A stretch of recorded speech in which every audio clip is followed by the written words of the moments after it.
Hey there, welcome to part 4 of the IS306 labs with me, Daniel, and in this video I'm going to be showing you how to deploy your code onto OpenShift. Now, like I mentioned earlier, OpenShift is using Git to deploy its code, so I'm also teaching you how to use Git on your Windows machine using Tortoise Git. So if you haven't watched part 3 of the IS306 labs, make sure you do that and install Tortoise Git onto your machine. Alright? Now the first thing we're going to need is we're going to need to have a private and public key pair. So we're going to be looking for this program called PuTTyGen, which was installed in the Tortoise Git menu. So you can find right here this program called PuTTyGen. And we're going to click on the generate button and we're going to move the mouse randomly in this blank area, and it's going to be generating a key based on that, which is a pretty cool function if you ask me. So we're just going to do that until the bar is full and the key has been generated. Now you're going to need to have a passphrase as well, so I'm going to type one in right now, and I'm going to save the private key. And this is very important, right? So you're just going to go to the desktop and I'm going to say private key for OpenShift. Okay, save that. The other thing that's also very important is this bunch of text over here. You're going to take this and you're going to copy this, and you should save this on a notepad. So I'm going to just do that as well. This is very, very important. You're going to need this. So this is the public key. So you're going to paste this right here. Okay, and I'm going to save it onto the desktop as well. OpenShift public key. Now you're going to be using this key for both OpenShift as well as GitHub, so make sure you get all of that saved. Now the next thing you're going to do is go into your OpenShift management console, the same website, just log in and go into your accounts, actually, not your application. So you're going to go into the My Accounts menu, and you will find this public key. So right now you don't have any public key, and you're going to paste the contents of that generator right here. Okay, you can either paste it from here or you can paste it from the text file that you just saved. Click on save, and a public key has been created, and that is pretty much about it that you need to set up. Now it's time for you to download all the code from your application. You're going to go and load your application in the management console, and you're going to be copying this URL here. This is the SSH, the Git repository URL. Copy this. Now all you need to do is create a folder. So I'm going to create my folder on the desktop. Okay, double click on that, go inside the folder. Now I'm going to right click here and go and click git clone. Now this is the first thing that you always do for any thing to do with Git, which is the clone of a repository that's already online. Alright, so click on git clone and paste the URL to that right into this particular prompt here. Alright, so this is gonna give you a directory here, and you gotta load the putty key. So we're gonna just go find that private key file which we created earlier.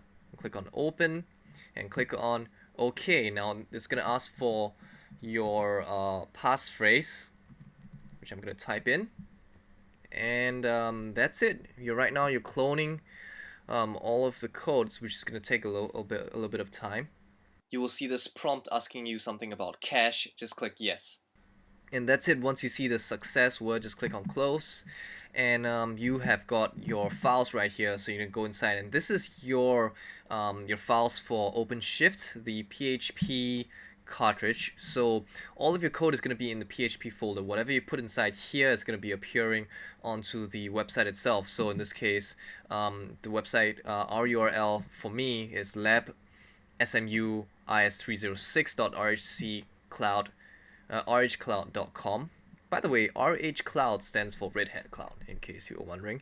And this is kind of like a default blank, placeholder for all of your code.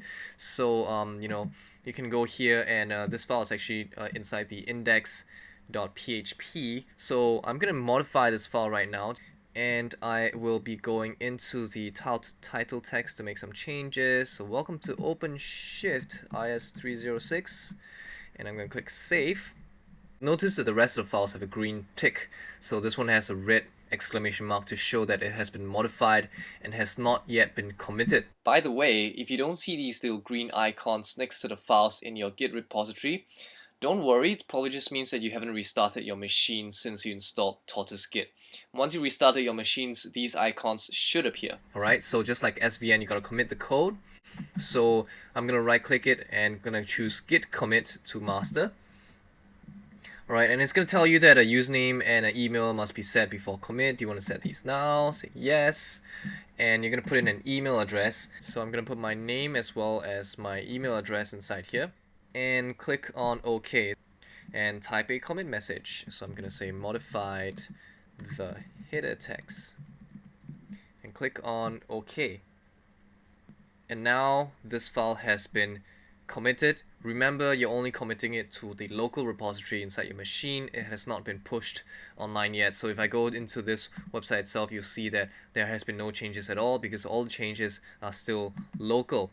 Right, so if I want to push this online, I'm going to go into Tortoise Git again, and I'm going to go the Tortoise Git menu and click on push. Alright, and just make sure it's at the remote, auto-load the putty key, and click OK. And it's going to be pushing the changes online this time onto the repository that is located on OpenShift. And that's it, it's done. So now when I go into the OpenShift website and I refresh this, you will notice that it now has the change that I have made. So if you want to actually get the latest code from the server itself, you got to do a pull. So you're just going to right click here, again the Tortoise Git menu, and you can go into the pull menu, and what this does is that it's going to do a pull from the repository that's on OpenShift. And since basically I'm the only one who's on this repository right now, you're not going to see anything, and everything is just going to be blank. There's also a sync menu if you want to do both of these at the same time. So click on Git sync and you will find this little application that allows you to do both pulls as well as pushes within the same window. So you know, sometimes you want to do a pull before you do any pushes. This synchronization application will be very useful for that. Now the Git menu will only be available in, you know, a repository folder that you just created. So in this case, you'll only see all of these options such as syncing and committing in an existing Git repository. Now there are extra files that has been created. If you reveal all the hidden files, you'll find some .git files as well. Don't touch those files, alright? Because Git is using all of these things to save all of the settings that are necessary for you to push as well as to pull and, you know, do all of your repository stuff. Alright? So that is a very quick look at how to deploy your code onto OpenShift, and that will be the end of part 4 of the IS306 labs. On our next video, I will be introducing you to the world of GitHub. And if you have any questions, be sure to find me at the IS306 ELAN discussion boards, and I will do my best to answer them. See you guys in the next video. Goodbye.